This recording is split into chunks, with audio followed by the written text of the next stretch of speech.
The Special Criminal Court has heard how Gardaí intercepted two hitmen on their way to carry out a contract killing following a surveillance operation. 34-year-old Gary Gleeson from Muskerry Road in Ballyfermot and 39-year-old Stephen Dunn from Mela on Reed Drive in Lucan were described as foot soldiers who were hired by senior crime figures to kill another man. What is she on about? She's on about an attempted murder plot that happened in Dublin, Ireland in 2018. Now, this plot was foiled by Gardaí, or the police force, because they had placed a listening device on the van that these would-be assassins were using. And so we have access to the transcripts and we know what was being said in the van right before they were about to strike, right before they were about to kill somebody. So that's what we're going to discuss today. I'm going to tell you all the details. I'm going to lay it all out. You're not going to want to miss this. I'll see you in a minute.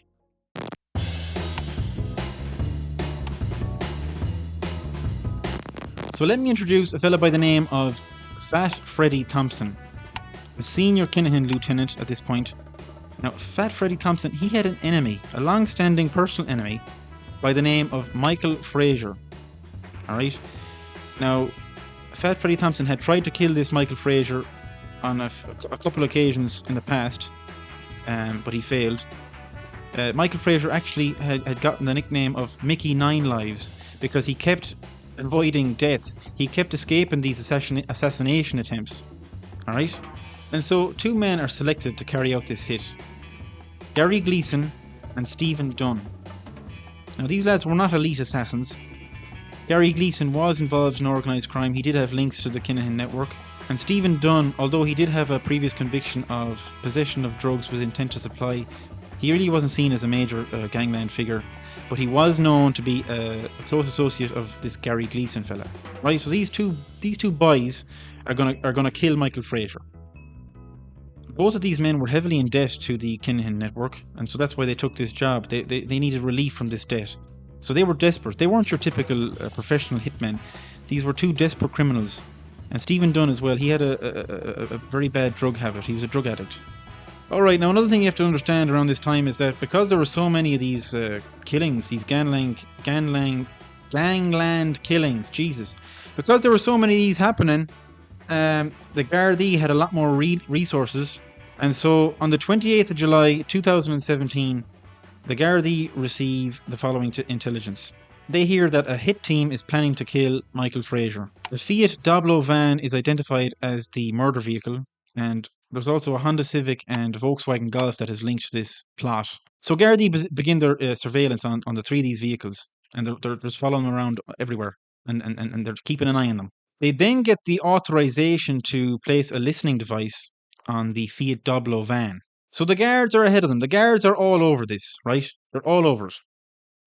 And this Fiat Doblo van is actually seen going into the estate of where this Michael Frazer, his home house, where his family was. So the Gardaí are ahead of them, and they're suspicious. They know something's up. They know something's not right. And so on the 7th of August 2018, the listening device goes live. And the Gardaí quickly realise that this is the day, that these two boys are actually going to carry out this hit today. And so let me set the scene. Gary Gleeson, Stephen Dunn, they're in their van, they're parked on the Naas Road in Dublin, and they're armed. They're waiting for this Michael Frazer to approach in his van, and they're gonna step out and they're gonna try and kill him. They're positioned to block him in. But the guards are watching them, and they're listening to them. They're listening to the conversations that they're having in the van. And what they hear is not the conversation of two professional hitmen. It's something else entirely. So we have access to the audio transcripts. We know exactly what was said between these two clowns as they waited for Michael Frazer to approach in his van. And so the following is verbatim what they were saying to each other.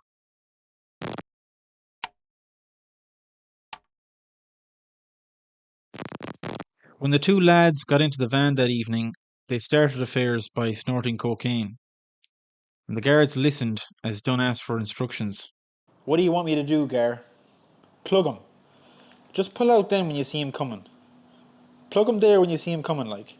Get that out of the way. Relax there, for f***'s sake. You're pressurising me. Relax, would ya? I haven't got faith in this gun. That's being honest with you, right? I'm going to have to get him proper, Gar. You know what I mean? I haven't got good eyesight, man. And as the two continued to prepare for this murder, Gardaí were listening in as it seemed like Dunn was now changing his mind about his role as a shooter in this. You shoot him. I thought you were shooting him. You're bleeding driving, you mad thing. I'm driving. I asked you the other day that you want to do it, and you said no, I want to do it. What do you want me to do? Are you for real? Then I'll do it, for sake. Relax, will ya, for sake. I'm just saying, Gar, I can't afford to miss him. Do you not get me? Gardaí continued to hear the sound of snorting as Gleeson continued. As soon as you get out, go up and do it. Tap the shite. He's going to have nothing behind him. The two boys went on to talk about the location of the murder, and Dunn started expressing concerns. I think we're mad stopping here on the Naas Road, yeah? If you move it down a bit, yeah? When you see him coming in your mirror, give me the yoke, yeah? It better not jam, Gary. What'll I do if it jams? Gleeson told Dunn to hold the gun in a specific way to prevent it from jamming. They then went on to talk about how the road may be too wide and that maybe they should block Frazer in when he comes. I don't give a I have to get him proper. I can't afford to get him on the limb. It's my face he's going to see. What if it jams, man? Talk to me, will ya? Chill out. Give it up, Stephen. I need glasses. You know what I mean. Moments later, the Gardaí suspicions about this hit team surveilling Michael Frazer were confirmed when Dunn said, Is he coming down this way? It says he's at Newlands Cross, doing 6 miles an hour. but now that they knew that Frazer was on the way and he was close by, Dunn went back to asking Gleeson for instructions. Right. Tell me what to do. Will I get ready, will I? Yeah. Dunn again was expressing concerns, especially about the gun and the fact that the magazine was upside down. Safety's on it. Just pull it back and it's ready to go, right? Dunn then went on to talking about his gloves. Right. This stupid poxy glove. I asked you to get extra large ones. They are extra large, Stephen. Dunn continued to sound unsettled and anxious. I think we're jumping the gun here, you know what I mean? We're only after finding out he's moving. We don't even know if the police are watching him. You know what I mean? If I jump out, I'll get riddled. This is going to be loud, Gar. I'll just keep pulling the trigger, will I? Ah, stop. Aim for the head, yeah? Has to be in the head. Headshots or we won't get paid. But still, Dunn needed assurances from his partner in crime, Gleeson. As soon as we block him, I'm going to let a shot off in the van, yeah? Once I get him a bit, I'll keep walking towards him, yeah? Right up to the windscreen and I'll just keep shooting then. And around to the side and I keep shooting him, yeah? Riddle him. Dunn's worries about the gun continued. I think we should have tested it, Gar. That's being honest with you. We didn't even test it. Now, at this point, Gleeson must have been watching Michael Frazer's journey on the tracking device, because he went on to say, Get it out there. Have it ready. Oh, Jesus, you're mad. It's ready to rock. Safety is off. You touch it and it's going to go. You know what I mean? Relax, will ya? Please don't put me under pressure, will ya? Don't drive off on me. I can't run. I'm not going to drive off on you. I don't feel happy about it here. I don't even feel happy doing it now. I'd rather test this thing. That's being honest. Can't do him here, Gar. He could see us. Whatever you think, Gar. Use your head, Gar. You are more of a criminal than I am. You know what I mean? yes, he really said this. Dunn really referred to himself and Gleeson as criminals. And I can just imagine him getting hauled into an interrogation room and the Gardaí putting questions to him. Like, are you involved in organised crime? Were you going to carry out this hit? Were you going to kill this Michael Frazer? And, Stephen Dunn there denying everything. No, I wasn't going to do it. I'm not even a criminal.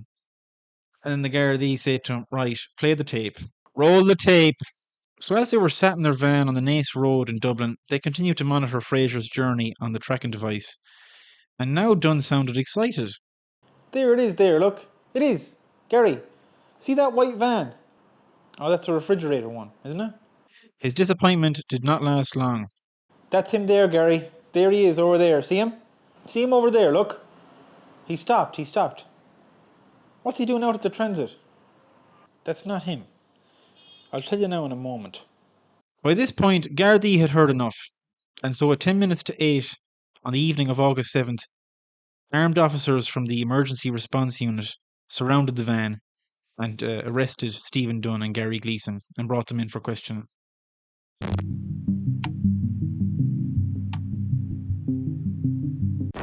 Defence barristers told the court that both men had chronic drug problems and were in debt. They were described as hired hands or foot soldiers contracted by senior crime figures to kill another man on an internal matter. They were cogs in the wheel, but were not the masterminds. Both men were originally charged with conspiracy to murder, but they later pleaded guilty to lesser charges of possession of a firearm and ammunition with intent to endanger life. The plea was accepted by the state and they'll be sentenced at a later date. All right, so the Gardaí recover a 9mm Taurus pistol from under the handbrake in the van. Gleeson and Dunn, they're brought in for questioning. A tracking device is found on Michael Frazer's van.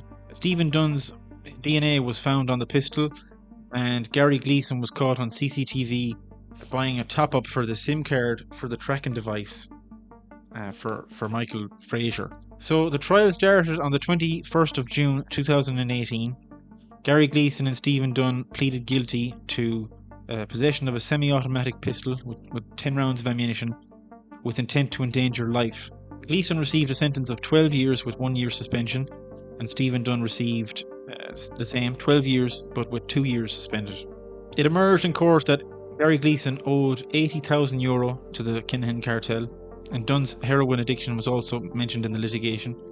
And actually, you know, the most interesting detail out of all of this is that the gun that they had, the magazine was in the wrong way around. The magazine was in the wrong way around. So even if the Gardaí weren't listening in on them, which they were, but even if let's say they weren't, Stephen Dunn would have hopped out of that van and nothing would have happened when he pulled the trigger. Absolutely nothing. I don't know much about guns. I'm not sure if it would have jammed or whatever, but the magazine was in the wrong way around. So these lads, were not your typical hitman. I mean, the first video I made on this channel was to do with a fellow called Robbie Lawler. He's obviously a completely different caliber of criminal. Robbie Lawler enjoyed the process of killing someone. He wasn't freaking out like this. Well, you can imagine. We don't know, but you can imagine. These lads were panicking. These lads they did not. This Stephen Dunn fella did not want to go kill this lad. It was clear. You can make it out in what he was saying. He was stressed, and that was really a common theme over this period where there was a lot of these killings that were being sanctioned by the Kinahan cartel. The Kinahan cartel were willing to pay anyone, really, low-level criminals that had drug addictions and that owed a lot of money in debt. They were willing to hand them a gun and tell them to go kill someone. And that happened a lot. It wasn't just with these two lads. It happened a lot over this period. So that's the story, lads. I hope you enjoyed it. The information for this video came from a book called Kinahan Assassins and How They Were Stopped. That book was written by Stephen Breen and John Hand. And it's an interesting book. I'll go give it a read if you're interested in what was discussed in this video. That book basically details all of the murders and the attempted murders that took place during this Kinahan Hutch feud, and how the Gardaí prevented and stopped and put away a lot of these criminals, put them behind bars. So it's an interesting book. It's quite technical, but that's where I got this information from, if you're wondering. And if you like the video, give it a like, subscribe, leave a comment, all that. And yeah, I'll see you in the next one. Good luck.